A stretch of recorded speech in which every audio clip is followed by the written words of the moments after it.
Atos dos Apóstolos, capítulo 25.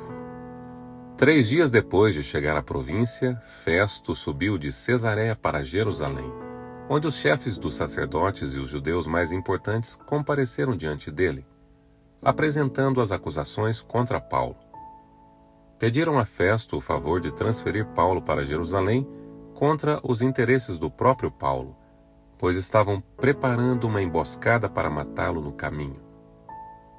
Festo respondeu: Paulo está preso em Cesareia e eu mesmo vou lá em breve. Desçam comigo alguns dos seus líderes e apresentem ali as acusações que têm contra esse homem, se realmente ele fez algo de errado. Tendo passado com eles de 8 a 10 dias, desceu para Cesareia e no dia seguinte convocou o tribunal e ordenou que Paulo fosse trazido perante ele. Quando Paulo apareceu, os judeus que tinham chegado de Jerusalém se aglomeraram ao seu redor, fazendo contra ele muitas e graves acusações que não podiam provar. Então Paulo fez sua defesa: Nada fiz de errado contra a lei dos judeus, contra o templo ou contra César. Festo, querendo prestar um favor aos judeus, perguntou a Paulo: Você está disposto a ir a Jerusalém e ali ser julgado diante de mim acerca dessas acusações? Paulo respondeu: Estou agora diante do tribunal de César, onde devo ser julgado. Não fiz nada aos judeus, como bem sabes. Se de fato sou culpado de ter feito algo que merece pena de morte, não me recuso a morrer. Mas, se as acusações feitas contra mim por estes judeus não são verdadeiras, ninguém tem o direito de me entregar a eles. Apelo a César. Depois de ter consultado seus conselheiros, Festo declarou: Você apelou para César irá. Alguns dias depois, o rei Agripa e Berenice chegaram a Cesareia para saudar Festo. Visto que estavam passando muitos dias ali, Festo explicou o caso de Paulo ao rei. Há aqui um homem que Félix deixou preso. Quando fui a Jerusalém, os chefes dos sacerdotes e os líderes dos judeus fizeram acusações contra ele, pedindo que fosse condenado.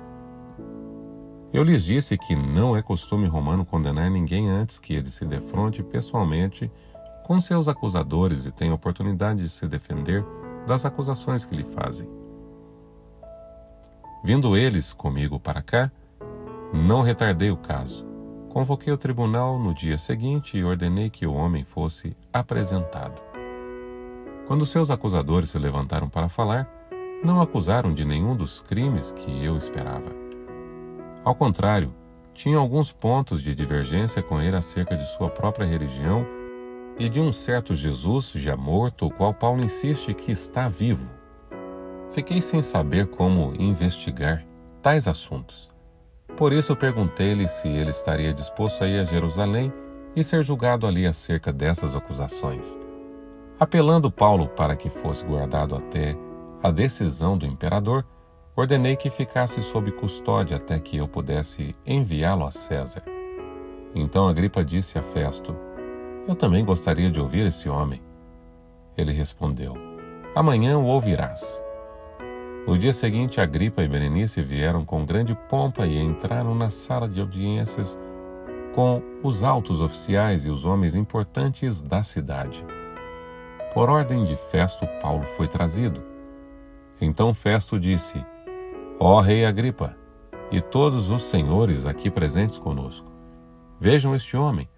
Toda a comunidade judaica me fez petições a respeito dele em Jerusalém e aqui em Cesareia, gritando que ele não deveria mais viver.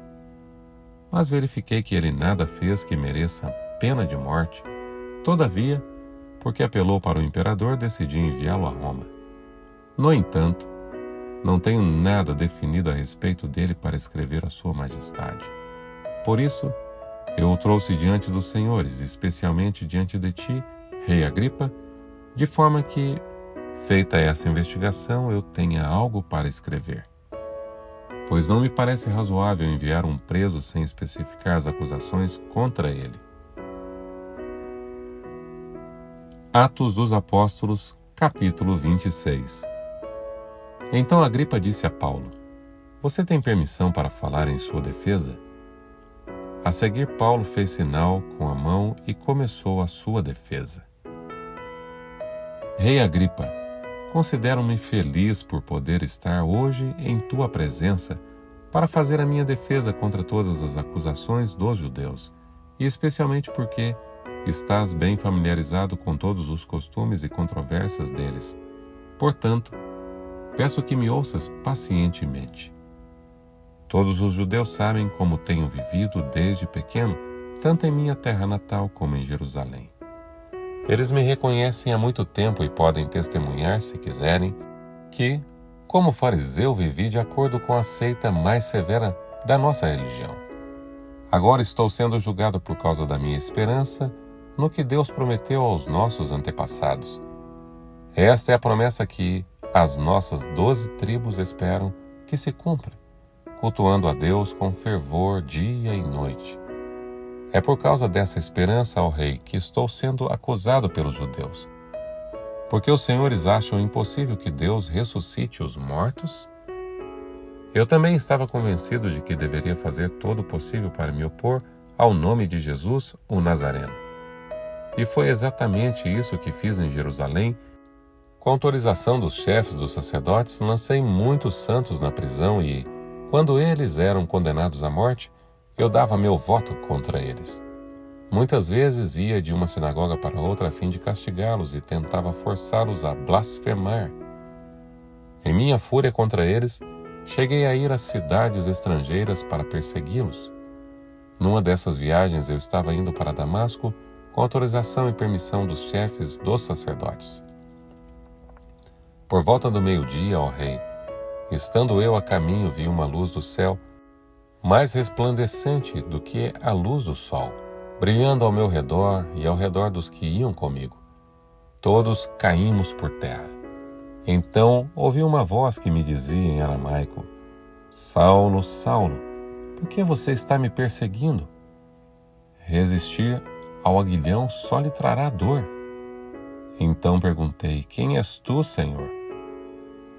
Respondeu o Senhor: Sou Jesus, a quem você está perseguindo. Agora levante-se e fique em pé. Eu apareci para constituí-lo servo e testemunha do que você viu a meu respeito e do que lhe mostrarei. Eu o livrarei do seu próprio povo e dos gentios, aos quais eu envio, para abrir-lhes os olhos e convertê-los das trevas para a luz e do poder de Satanás para Deus, a fim de que recebam o perdão dos pecados e herança entre os que são santificados pela fé em mim. Assim, rei Agripa, não fui desobediente à visão celestial. Preguei em primeiro lugar aos que estavam em Damasco, depois aos que estavam em Jerusalém e em toda a Judéia e também aos gentios, dizendo que se arrependessem e se voltassem para Deus, praticando obras que mostrassem o seu arrependimento. Por isso os judeus me prenderam no pátio, no templo, e tentaram matar-me. Mas tenho contado com a ajuda de Deus até o dia de hoje, e, por este motivo, estou aqui e dou testemunho tanto a gente simples como a gente importante. Não estou dizendo nada além do que os profetas e Moisés disseram que haveria de acontecer.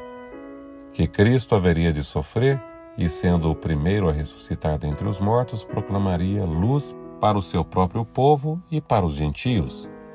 A esta altura, Festo interrompeu a defesa de Paulo e disse em alta voz: Você está louco, Paulo. As muitas letras o estão levando à loucura. Respondeu Paulo: Não estou louco, excelentíssimo Festo. O que estou dizendo é verdadeiro e de bom senso. O rei está familiarizado com essas coisas. E lhe posso falar abertamente. Estou certo de que nada disso escapou do seu conhecimento, pois nada se passou num lugar qualquer. Rei Agripa, crês nos profetas? Eu sei que sim. Então Agripa disse a Paulo: Você acha que em tão pouco tempo pode convencer-me a tornar-me cristão? Paulo respondeu: Em pouco ou em muito tempo, peço a Deus que não apenas tu, mas todos os que hoje me ouvem se tornem como eu, porém sem estas algemas. O rei se levantou e com ele o governador e Berenice, como também os que estavam assentados com eles. Saindo do salão, comentavam entre si: este homem não fez nada que mereça a morte ou prisão. Agripa disse a Festo: ele poderia ser posto em liberdade se não tivesse apelado para César. Atos dos Apóstolos, capítulo 27.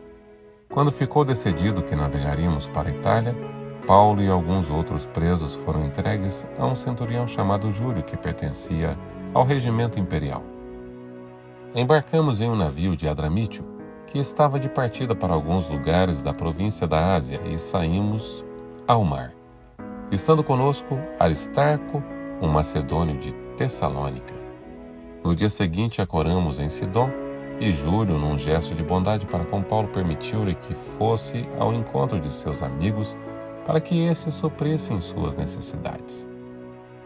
Quando partimos de lá, passamos ao norte de Chipre, porque os ventos nos eram contrários. Tendo atravessado o mar aberto ao longo da Cilícia e da Panfilha, ancoramos em Mirra e Lícia. Ali o centurião encontrou um navio alexandrino que estava de partida para a Itália, e nele nos fez embarcar. Navegamos vagarosamente por muitos dias e tivemos dificuldade de chegar a Cenido. Não sendo possível prosseguir em nossa rota, devido aos ventos contrários, navegamos ao sul de Creta, defronte de Salmona. Costeamos a ilha com dificuldade e chegamos a um lugar chamado Bons Portos, perto da cidade de Laceia. Tínhamos perdido muito tempo e agora a navegação se tornara perigosa, pois já havia passado o jejum. Por isso Paulo os advertiu: senhores, vejo que a nossa viagem será desastrosa e acarretará grande prejuízo para o navio e para a carga e também para a nossa vida. Mas o centurião, em vez de ouvir o que Paulo falava, seguiu o conselho do piloto e do dono do navio. Visto que o porto não era próprio para passar o inverno, a maioria decidiu que deveríamos continuar navegando, com a esperança de alcançar Fenícia e ali passar o inverno. Este era o porto de Creta, que dava para sudoeste e noroeste. Começando a soprar suavemente o vento sul, eles pensaram que haviam obtido o que desejavam. Por isso, levantaram âncoras e foram navegando ao longo da costa de Creta. Pouco tempo depois, desencadeou-se da ilha um vento muito forte, chamado Nordeste. O navio foi arrastado pela tempestade sem poder resistir ao vento. Assim cessamos as manobras e ficamos à deriva. Passando ao sul de uma pequena ilha chamada Clauda, foi com dificuldades que conseguimos recolher o barco salva-vidas. Levantando-o, lançaram mão de todos os meios para reforçar o navio com cordas e, temendo que ele encalhasse nos bancos de areia de Sirte, baixaram as velas e deixaram o navio à deriva. No dia seguinte, sendo violentamente castigado pela tempestade, começaram a lançar fora a carga. No terceiro dia, lançaram fora, com as próprias mãos, a armação do navio. Não aparecendo nem sol nem estrelas por muitos dias e continuando a abater-se sobre nós grande tempestade, finalmente perdemos toda a esperança de salvamento. Vi que os homens tinham passado muito tempo sem comer. Paulo levantou-se diante deles e disse: os senhores deviam ter aceitado o meu conselho de não partir de Creta, pois assim teriam evitado este dano e prejuízo. Mas agora recomendo que tenham coragem, pois nenhum de vocês perderá a vida, apenas o navio será destruído. Pois ontem à noite apareceu-me um anjo de Deus a quem pertenço e a quem adoro, dizendo-me: Paulo, não tenha medo. É preciso que você compareça perante César. Deus, por sua graça, deu-lhe a vida de todos os que estão navegando com você. Assim, tenham ânimo, senhores. Creio em Deus que acontecerá conforme me foi dito. Devemos ser arrastados para alguma ilha. Na 14ª noite, ainda estávamos sendo levados de um lado para o outro no mar Adriático. Quando por volta da meia-noite, os marinheiros imaginavam que estavam próximo da terra. Lançando a sonda, verificaram que a profundidade era de 37 metros. Pouco tempo depois, lançaram novamente a sonda e encontraram 27 metros. Temendo que fossem jogados contra as pedras, lançaram 4 âncoras da popa e faziam preces para que amanhecesse o dia. Tentando escapar do navio, os marinheiros baixaram o barco salva-vidas ao mar, a pretexto de lançar âncoras da proa.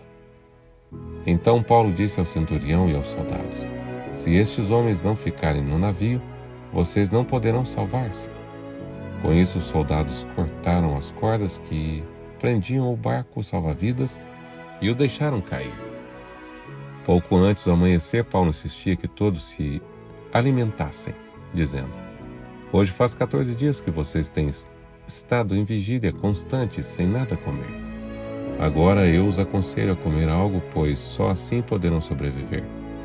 Nenhum de vocês perderá um fio de cabelo sequer. Tendo dito isto, tomou o pão e deu graças a Deus diante de todos. Então partiu e começou a comer. Todos se reanimaram e também comeram algo. Estava a bordo 276 pessoas.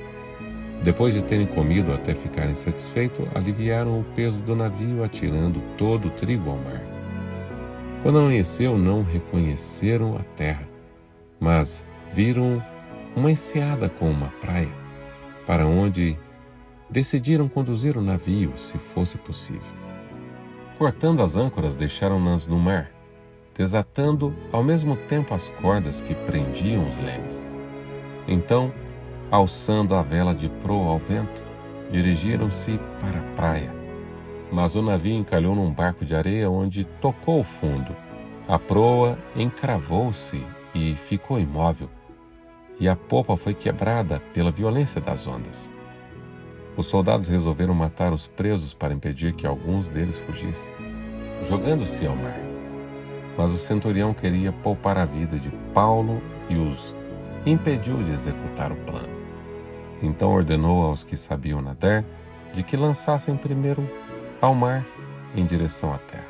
Os outros teriam que salvar-se em tábuas ou em pedaços de navio. Dessa forma, todos chegaram a salvo em terra. Atos dos Apóstolos, capítulo 28. Uma vez em terra, descobrimos que a ilha se chamava Malta. Os habitantes da ilha mostraram extraordinária bondade para conosco. Fizeram uma fogueira e receberam bem a todos nós, pois estava chovendo e fazia frio. Paulo ajuntou um monte de graveto. Quando os colocava no fogo, uma víbora, fugindo do calor, prendeu-se à sua mão. Quando os habitantes da ilha viram a cobra agarrada na mão de Paulo, disseram uns aos outros: certamente este homem é assassino, pois, tendo escapado do mar, a justiça não lhe permite viver. Mas Paulo, sacudindo a cobra no fogo, não sofreu mal nenhum. Eles, porém, esperavam que ele começasse a inchar ou que caísse morto de repente. Mas, tendo esperado muito tempo e vendo que nada de estranho lhe sucedia, mudaram de ideia e passaram a dizer que ele era um deus. Perto dali, havia uma propriedade que pertencia a Públio, o homem principal da ilha. Ele nos convidou a ficar em sua casa e por 3 dias bondosamente nos recebeu e nos hospedou. Seu pai estava doente, acamado, sofrendo de febre e disenteria. Paulo entrou para vê-lo e, depois de orar, impôs-lhes a mão e o curou. Tendo acontecido isso, os outros doentes da ilha vieram e foram curados. Eles nos prestaram muitas honras e, quando estávamos para embarcar, forneceram os suprimentos de que necessitávamos. Passado 3 meses, embarcamos no navio que tinha passado o inverno na ilha.